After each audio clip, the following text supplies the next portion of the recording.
showtime. It's showtime. That's right, Victor. Hello, everyone. Thank you all so very much for joining me again for another edition of EPA Live. I'm Jeanette Lenoir with ePluribus America, and I'm here with a fabulous, uh, a fabulous panel. I have Ron Carter of the Carter Agency, a publicist in California. I'm also here with Leah Brown, an attorney with the Advancement Project, and she's also an advocate. And we also have comedian Victor Guilford in the house, who I'm very excited to have. He's a local DMV comedian who makes his rounds here in the Washington, D.C. area. So thank you all so very much for joining me. Thank you for having me. Right. Nice Thank to you. be Thank you for here. having. Absolutely. So, we'll go right into it. Unfortunately, my first guest, Sabine Becker, who is a very, very special person, an incredible, inspirational person, she wasn't able to be here. She fell ill, but I still wanted to honor her by playing the video and showing folks a little bit of who she is and what she brings to the table and how much we can learn from her. So, if you guys don't mind, please.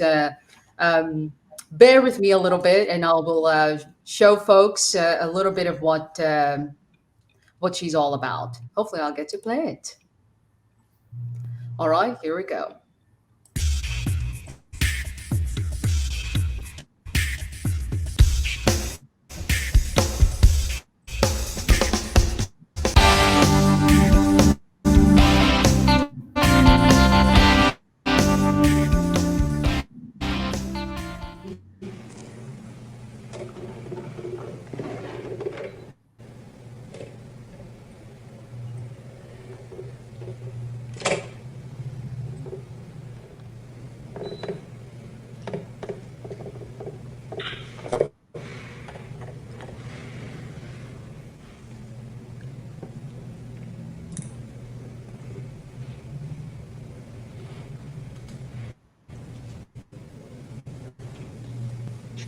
That is insane.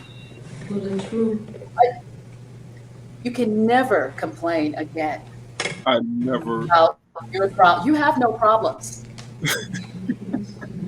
and you should be ashamed of yourself. I bet her writing. Amazing. I bet her writing is even better than my handwriting. Can you imagine? Yeah, yeah. She types too. She does it all. She does it all.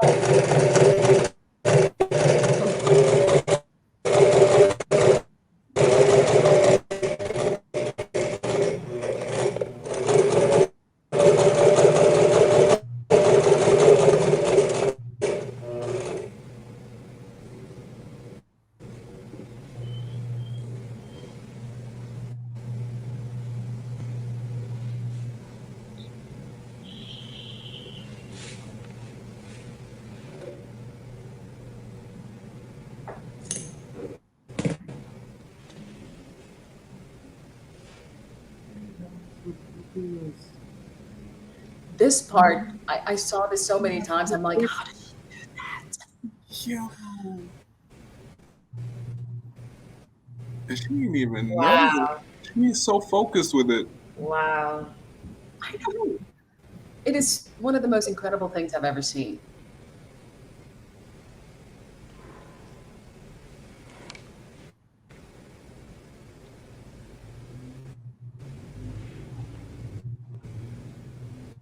I dress Yeah. normally, cut the clothes out.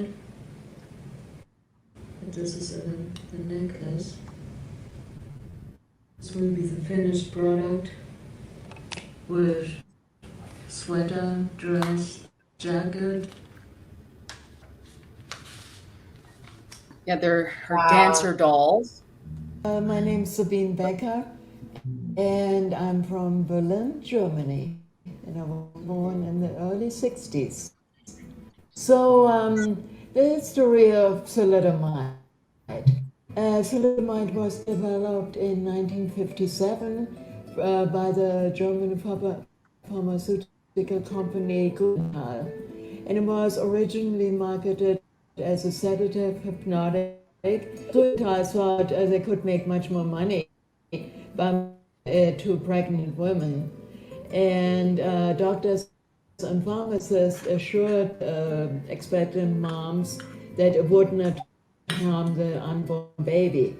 And due to lack of testing, of course, 10,000 babies in Germany alone were born with never seen before birth defects. Small arms, small legs, and sometimes absolutely no arms or no legs. And the survival rate for these newborns was only 40%. And I'm one of the thalidomide survivors. In those days, it was normal, quote normal, to put the disabled child in a home and have us take care of that child. But my parents didn't want to hear nothing about it, and what they told me was that I had absolutely no limitations. That just like any other child, I can make my dreams become reality, empowered reality, I should say. So I grew up with that idea that I really don't have any limitations. I truly believed that.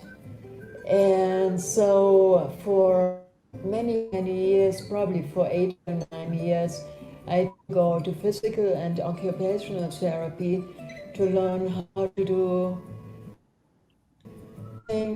people, I call them armed people, do with their hands, I do with my feet. You know, Wow. um, No, I that's just want awesome. to, you know, That is I just Yeah. want to clap you. I'm so impressed by her. You know, that. I just it's just incredible to see someone with a disability like she has, but still go forward. But yet and then we look at ourselves like, my God, I can't believe I had to have an internal look and really put everything in perspective. But she's an inspirational guru, and she's a testament of all that is possible, and about perseverance. You know, she has a book that she's written, and a program that she advocates, and it's called Push, which is persevere until success happens. And hopefully soon we'll have her on the show where she can give us some pointers about what Push is all about. But I thought this fit right into our whole culture war debate here, because when it comes to the Disabilities Act, or folks that are facing some types of challenges like this, we're still facing a culture war within that. Not every space is is welcoming or accessible to people who have certain disabilities. So I'll just but isn't she amazing? She definitely is and everything. She over here putting like string through needle eyes, and I'm over here just worried about stubbing my toe against my drawer and all that stuff. She is some amazing though. It just shows hard work paying off. Yeah, it's about your other senses being heightened too, especially some folks that are visually impaired. They can do so many other things that we can't do. The regular people who aren't visually impaired can do. So I just wanted to, give her flowers here for a minute, and really share the glory that I think she is, and a true testament of perseverance, and getting up every time, no matter what. Absolutely. Jeanette, I think this is a great idea to do even in Sabine's absence. I mean, and to your point about not every space being a safe space, or right, like you have the former president of the United States who is openly mocking, I think in some press conference, people with disabilities. I mean, I think the disability that he, that there was a particular disability that he was clowning at the time. But the point is that the atmosphere right? He's not a comedian like Victor, right? Like not a comedian, not with like those First Amendment liberties, but as like our chief, our chief of everything in the United States. Certainly, I don't think the climate for Sabine and people like Sabine has been anything but safe over the last couple of years. So I shout out to Sabine and you. Oh, thanks. Yeah. She really inspired me. She really inspired me and made me just, say, okay, get up, girl. You got this. Exactly. Yeah. No, So, That the word amazing is thrown around very loosely these days, but she is simply an amazing woman. I'm looking at her and I'm saying, I have a hard time threading a needle with my two eyes and my two arms, and she can just do it like that, with her toes. And one of the things for me in listening to her, she said she don't feel like she has a disability, and so I think that motivates her to do all the magnificent things she's doing with her life. yeah. right. And it's also a testament to, parenting and the support. If you have a team or people behind you that make you feel that you really do grow up to believe that you can, and you actually can, and you do. So that has it, her parents, are also to be applauded for instilling in her.